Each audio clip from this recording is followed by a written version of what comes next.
Quinta corsa, premio Calavera, una categoria G, sono 8 al via. 1 Savage Rock, Sandro Miraglia, 2 Satoshi Horse, Maurizio Cheli, 3 Unica GSO, Edoardo Baldi, 4 Ura del Vento, Vincenzo Piscoglio, 5 Ombromanto M, Antonio Greppi, 6 Virus, Roberto Vecchione. In seconda fila 7 Trinidades Lady, Salvatore Valentino, 8 Ute del Ronco, Marco Basile. Andiamo un po' indietro Virus, che rinuncia al lancio.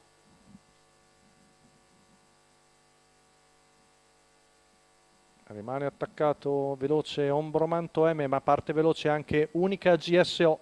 Si staccano i due in lotta davanti a Satoshi Horse e Urla del Vento al comando Unica GSO. Insiste all'esterno Antonio Greppi, cerca quantomeno di farsi il posto, ma insiste, reagisce la femmina. Bello il duello fra i due. 200 metri molto veloci in 14-2, Rob apre il posto per sistemarsi secondo.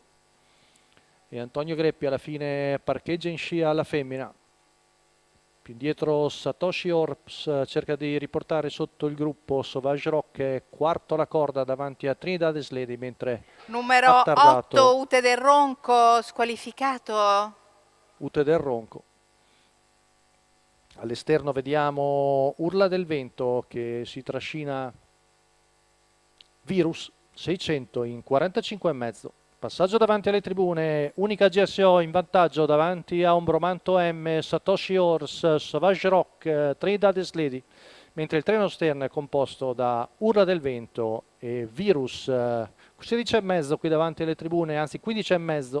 Viene fuori 1-1 per il primo giro con in vantaggio sempre la femmina di Sonia Galanti, con all'esterno Urla del Vento che gratamente si sta avvicinando, chilometro in 1,16,5, avanza anche Virus nella scia dell'allieva di Battista Congiu, poi seconda alla corda è sempre Ombromanto M davanti a Satoshi Horse che ora cede un momentino, rimangono in 4 nelle prime posizioni, 14-2 la retta di là, fa sul serio Urla del Vento, attacca Unica GSO che risponde, poi si avvicina Virus, sempre lì anche Ombromanto M, siamo a poco più di 200 metri dalla conclusione con in vantaggio sempre Unica GSO che prova l'allungo, attaccata da Urla del Vento al largo di tutti e Virus, ultimi 100 metri, Unica GSO viene a vincere bene da Battistrada, mentre per il secondo posto Urla del Vento si difende da Virus al quarto Sauvage Rock.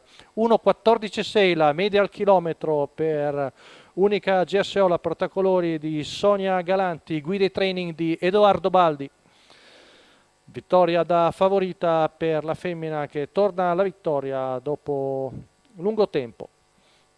La quota di 1,42 per la figlia di Las de Bussers che viene a vincere in facile percorso di testa alla Quinta di Bologna.